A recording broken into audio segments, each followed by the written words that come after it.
오늘도 찰리형 시청 감사드려요. 구독, 좋아요 부탁드려요. 안녕하세요, 찰리브라입니다.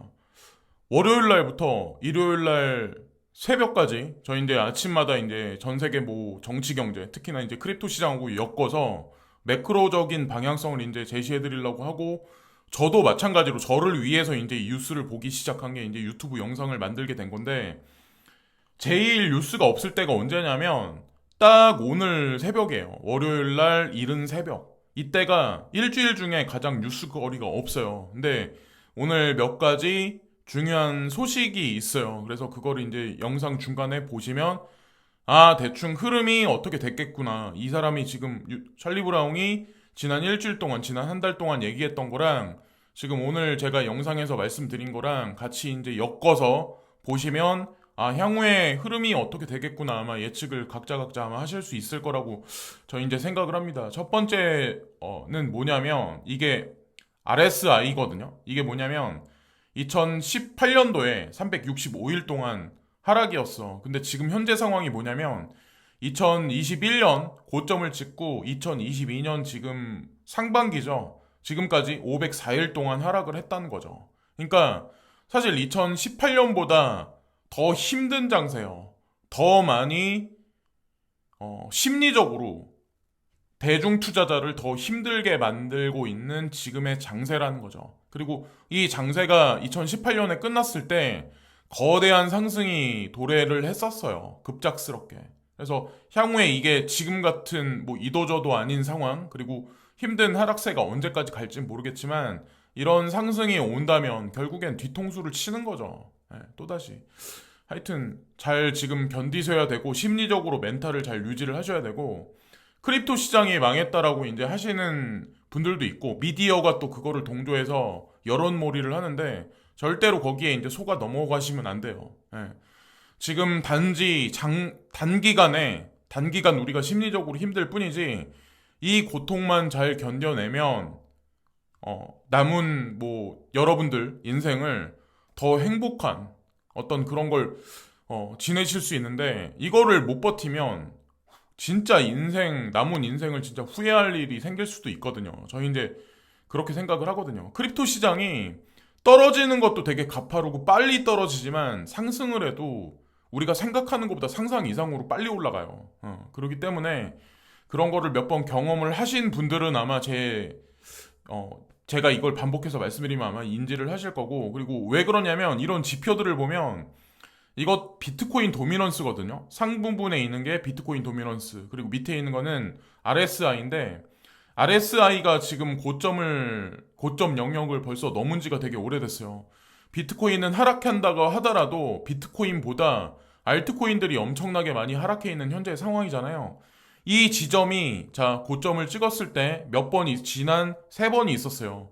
이렇게 과도하게 비트코인 도미넌스가 상승해서 머물러서 있었다가 어느 순간이 되면 이렇게 급작스럽게 하락하는 구간이 오거든요. 예. 이때 이제 알트 상승장이 도래를 하는 거예요. 지금도 언제까지일지 모르겠지만 RSI가 고점 영역에 머물러 있기 때문에 우리가 지금 알트코인의 폭락에서, 자 여기서 이제 쓴 잔을 마신 분들, 마이너스 뭐 80%, 70%, 90%된 코인을 가지고 계신 분들도 여기서 지금 속단해서 포기하기 이르다는 거죠. 지표가 그거를 얘기해 주는 거고, 또 하나는 이제 제가 가장 기대하고 가장 관찰을 많이 하고 있는 요즘에 이제 뉴스인데, 상하이가 그랬잖아요. 중국 정부에서 6월 1일부터 해제를 하겠다. 봉쇄령 해제하겠다. 근데 실제로 디테일한 뉴스가 하나 둘씩 나오기 시작해. 이것도 이제 오늘 새벽에 나온 뉴스인데, 코비드 테스트, 그러니까 이 되게 간단한 코비드 테스트를 거치고 나면 상하이에서 다른 지방으로 이제 넘어갈 수 있게 이제 해제해 줄 거야, 이런 얘기를 하는 거죠. 근데 단 조건이 PCR이나 간단한 PCR이나 코비드 테스트를 통과를 해야 돼요. 근데 걸린 사람은 못 나가고 걸리지 않은 사람은 나갈 수가 있다. 그러니까 기존에는 테스트 자체를 안 했어요. 기존에는 그냥 다 막아버린 거죠. 나가지 못하게. 근데 어쨌건 지금 어, 서서히 지금 해제를 하고 있다. 이런 관점으로 이제 보시면 되고, 이 뉴스도 참고하시면 좋을 것 같은데, 노 재팬 끝 보복 여행을 시작한다. 일본 패키지 본물이다.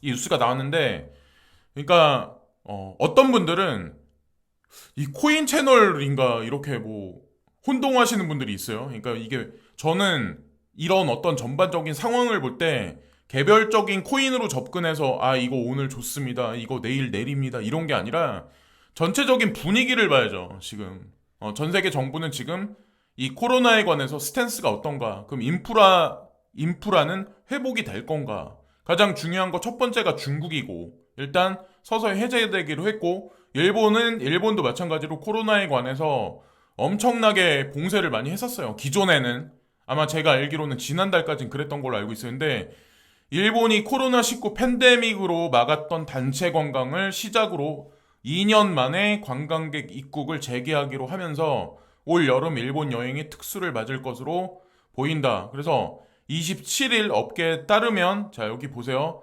대상 국가는 한국을 포함해서 98개국, 입국 시 자가 격리도 없다. 그래서 백신 접종 여부와 관계없이 그냥 출입국을 그냥 면제하기로 했다. 코로나 검사를 면제하기로 했다.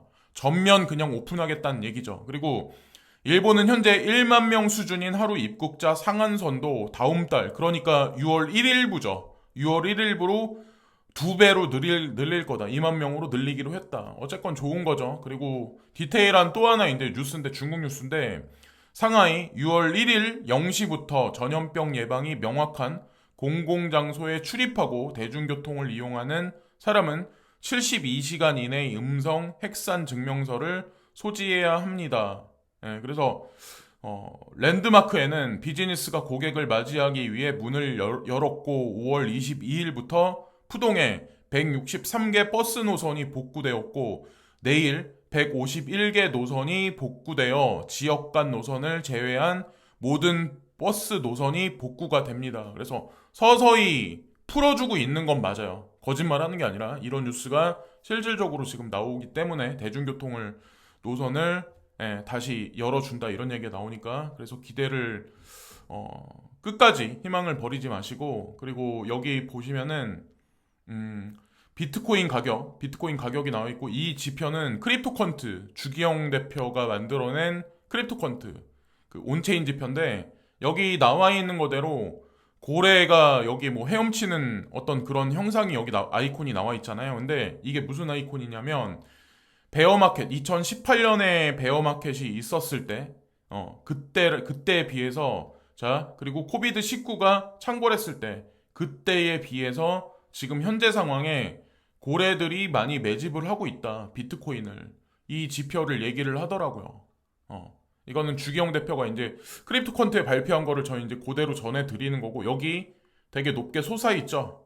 급작스럽게. 자, 그런 관점으로 이제 보시면 되고, 그리고 우크라이나, 이 분쟁에 관한 것도 이게 뭐 언제까지 될지는 모르겠지만, 돈바스 함락을 끝으로 그냥 멈춰줬으면 좋을 것 같은데 어떤 뉴스가 나왔냐면 EU가 자 여기 러시아 오일 뭐 제재한다 이런 거에 관해서 합의를 못 이뤘어요. 그래서 합의를 못 이뤄서 일요일까지 못 이뤄서 월요일까지 다시 뭐 이 회의를 할 건데 결정이 되겠죠. 근데 저는 이것도 시간 끌기라고 생각하거든요. EU에서 그러니까 유럽에서 러시아 오일이나 가스를 안 받으면 과연 어디서 이걸 받을 수 있을까요? 경제를 어떻게 움직일 수가 있을까요? 그러니까 결국엔 할 건데 시간 끌기를 계속 하고 있는 거죠. 시간 끌기. 똑같은 놈들이에요. 미국이든 EU든 중국이든 러시아든 우리는 다 개별적이라고 보지만 그 이면에는 전 이제 뭐 EU도 마찬가지로 장기 말판의 말이라고 생각하고 미국도 그렇고 중국도 그렇고 저는 이제 그렇다고 생각을 하거든요. 그렇지 않고서야 이럴 수가 없어요. 지금 우크라이나 분쟁도 마찬가지고. 자 그리고 여기 보면 15개 국가 재생 에너지에 관한 어떤 그런 건데 메가와트급으로 자 여기 나와 있죠. 중국이 첫 번째 15개 국가 중에 첫 번째 그리고 32만 8천 메가와트다. 그리고 그러니까 미국이 13만 2천 메가와트다. 그리고 저는 독일이 재생에너지 쪽에서는 전 세계 1위 국가인 줄 알았거든요. 근데 여기 보면 3위더라고요. 그리고 4위가 의외로 인도가 여기 또 들어가 있어요. 그래서 요거를 누군가가 트윗상에 올렸는데 앨런 머스크가 한마디 띡 남기더라고요. 중국이 재생에너지 발전과 전기 자동차 분야에서 세계를 주도하고 있다는 사실을 깨닫는 사람은 거의 없습니다. 근데 이 앨런 머스크 하는 말이 맞아요.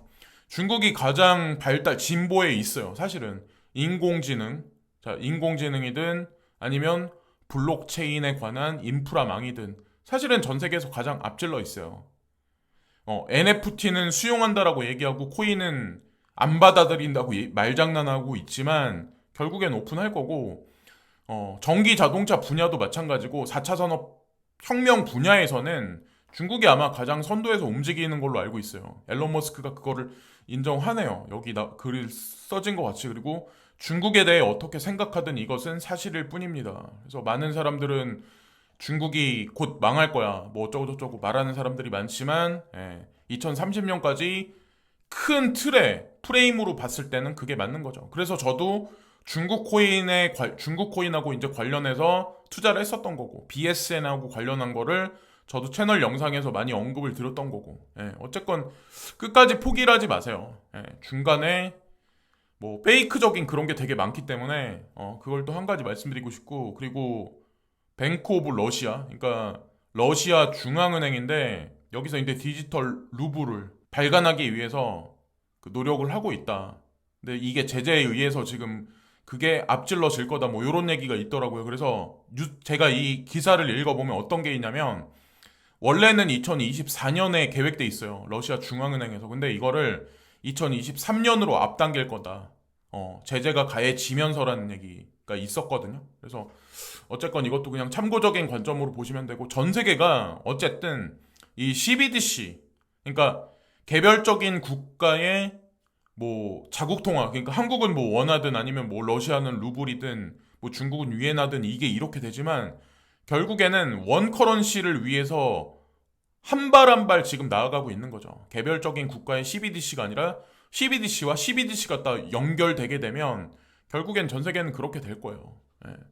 우리한테 그냥 현생을 살아가는 대중한테 썩 좋지 않은 사회로 계속 나아가고 있는 건 맞다라고 저는 생각해요. 과거에 볼 수 없었던 대중 통제, 어떤 그런 사회? 그러니까 원숭이 두창인가? 그 질병하고 코비드19도 마찬가지로 아직까지 완전히 사라졌다라고는 볼 수는 없잖아요. 그죠? 그냥 가벼운 질병으로, 3종 질병으로 뭐 취급한다, 중앙정부에서 그렇게 얘기를 하긴 했지만, 근데 원숭이 두창도 만약에 그게 여름 휴가 시즌을 넘어서 보편화가 돼서 위기감이 증식되면 가을 깨든 겨울 깨든 그거를 통제하기 위해서 또다시 뭔가를 만들어내겠죠.